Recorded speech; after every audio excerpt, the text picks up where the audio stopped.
ngeen seen ko mi ngi nii di ñëw ah Farba Ngom voilà c'était compliqué quand même c'était compliqué mo supprimer lépp bam set wecci voilà am jàmm ñu bàyyi voilà moom mi ngi nii ngeen seen ko ah mu sol yére bu vert ànd ak maître Doudou Ndoye ak avocat am di ñëw alors amaana fii la jëm si yëkkati nga xam ne mooy cadre voilà waaw il est calme il est serein waxul deful dara voilà ñu ngi dox ñi di avancé di ñëw kon donc je pense que tungu ni di teew ñu nataal ñu xaar ak si yëkkati kàddoom. Merci beaucoup Bachir ci liggéey bu am solo bi nga def par rapport ak léegi muy xibaar bi gis nga ko Farba Ngom agsi na fi nga xamante ni moom mooy ci kii bi xanaa ñu bàyyi rek wala ñu mën koo préparer def ko ñaari groupe ñoom ñu bàyyi leen ñoom ci digg bi après ñu mën leen a waaw ñoom ñooy priorité gis nga maître Doudou Ndoye mi ngi nii bien habillé à costard comme d'hab ah c'est très chic gisee Farba ngi nii honorable waaw ñu ngi nii de honorable ngi léegi nuyu à première place yéenay priorité quoi non mais waaw da lay fay waaw boo ñu fayee ñu am moom yow boo ñu fayee ñu am moom Aliou ngeen ñaawee ne quoi donc Ablaye moom mën na ñëwee am yëpp moom mën na ñëwee ni jege si olof la wala français les deux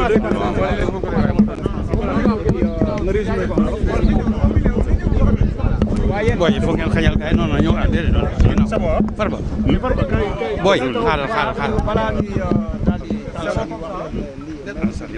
man nga ñu fi taxaw ci kanam sax ok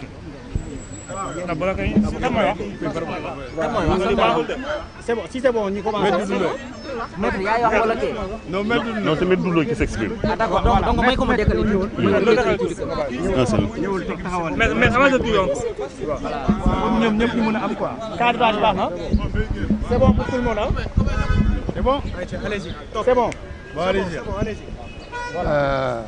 nos confrères avocats Baboucar Cissé et Alassane Cissé et moi-même, nous avons accompagné Monsieur Mohamedou Ngom, dit Farba Ngom, pour relever, c'est-à-dire recevoir un mandat de comparution qui a été envoyé à son intention par le juge d'instruction du pôle financier.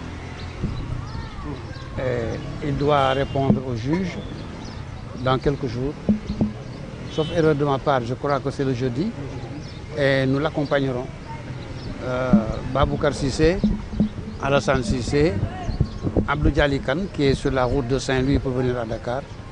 Nous aurons l'honneur de l'accompagner pour la protection des droits et libertés que nous accorde notre Constitution. Est-ce que vous êtes venu pour récupérer la convocation? Monsieur Farba Ngom a reçu la convocation. Elle est avec lui. Il répondra à la convocation, au mandat de comparution plutôt que convocation. Il répondra à la convocation, mandat de comparution en notre présence, Inch'Allah, dans les prochains jours. Est-ce qu'actuellement vous êtes édifié par rapport à ce qu'on reproche? Personnellement, je ne sais pas encore ce qui lui est reproché. Et je ne crois pas que mes confrères qui sont ici sachent aussi ce qui est reproché à Farba Ngom. Et lui-même ne sait pas ce qu'on va lui demander, ni ce qu'on lui reproche. Alors cela fait 3 mois qu'on court, qu'on saute, qu'on danse, qu'on parle de tout et de rien. Et personne ne sait encore pourquoi cet homme est livré au public. Nous verrons dans quelques jours. C'est bon. Voilà. En wolof. Voilà.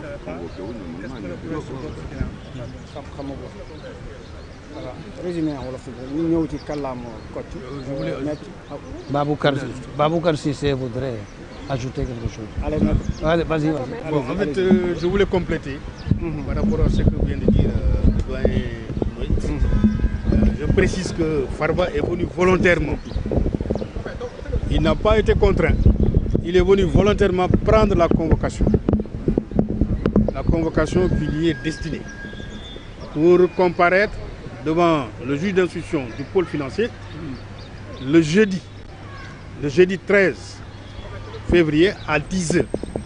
C'est ce qui ressort de la convocation. Donc Farba n'a pas attendu que la convocation soit délaissée là où il est, chez lui ou bien dans sa communauté, mais Dès qu'il a été informé, il est venu volontairement prendre cette convocation-là. Et la convocation lui a été notifiée par le commissaire Diouf. Et donc, c'est ce que je voulais ajouter par rapport à ce que vient de dire le doyen Doudou. Je peux ajouter quelque chose? D'accord, vas-y. Je confirme ce que mon confrère M. Baboucar Cissé vient de dire. La seule précision à ajouter porte sur les étapes qui sont ordinairement les étapes de procédure. Il est quasiment inédit que cette procédure commence par un mandat de comparution.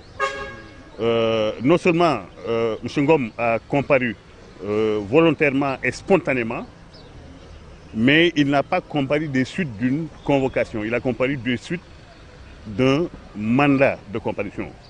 Nous sommes d'accord pour dire que le commissaire, l'officier de police judiciaire qui vient de lui décerner le mandat l'a convoqué, mais toujours est-il que les choses auraient pu commencer par une simple convocation. Encore que cette convocation aurait pu lui parvenir par une voie autre que celle donc, de l'officier de police judiciaire. Mais ce que je tenais à ajouter, c'est que de façon ordinaire, c'est une convocation qui est directement décernée par le juge d'instruction. Il n'y avait pas matière à lui décerner un mandat de comparution dans la mesure où, comme il vient de comparaître spontanément, il l'aurait fait s'il avait tout simplement été convoqué à ce stade de la procédure. Ça, je tenais à l'ajouter au développement que viennent de faire mes deux confrères. maître voilà ak li nga xam ne rek yoon ngeen ko wax sànq ndax mën ngeen ko tënk ci kàllaama ko ak mën ñu expliquer tuuti par rapport ak mandat de comparaison ak yi nga xam ne rek sànq ni sa conférence wax nañ man du ma dugg si wax boobu tollooguma fu may joxe explication si loolu waaw fa ma toll rek mooy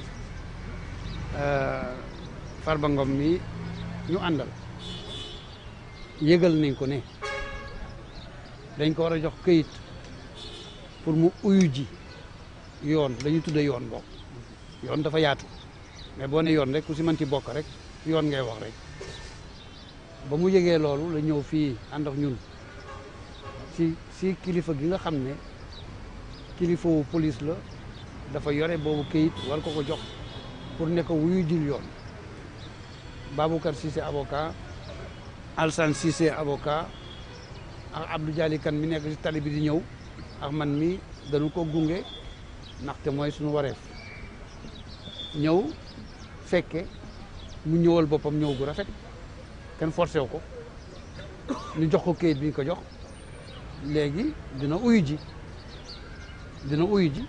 te woo nañ ko te buy uyu ji fas nañu yéene bu si yàlla àndee ñu gunge ko ànd ak moom def suñu warugar alxames lanu koy toppee nag man xaw ma ko wante man wax yóbbuwuma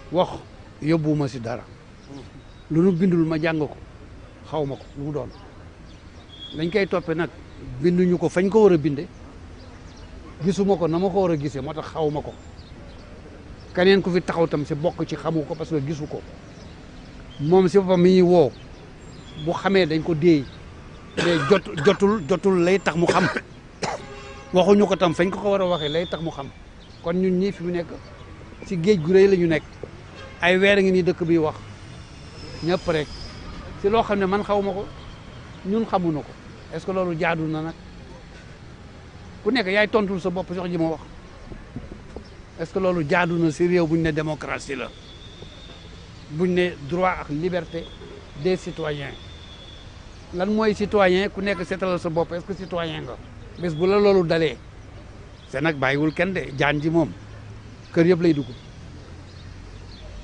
jaan ji kër yëpp lay dugg boo ko teewul léegi la sa biir néeg la jëm kan moo xam li nga xam ne moo fi xew say toroxal turu jàmbur bés bu nekk di ko ay weer man de xaw ma ko ku yeewu nag xoolal sa bopp pour ëllëg jërëjëf c'est bon jërëjëf maître am na tuuti syndicat wala. jeex na pare nañu. c'est bon pare nañu. da ngay waxuma. voilà Farba nee na waxul ah. donc mbokk yi ñoo ko déggandoo yow mi nga xamante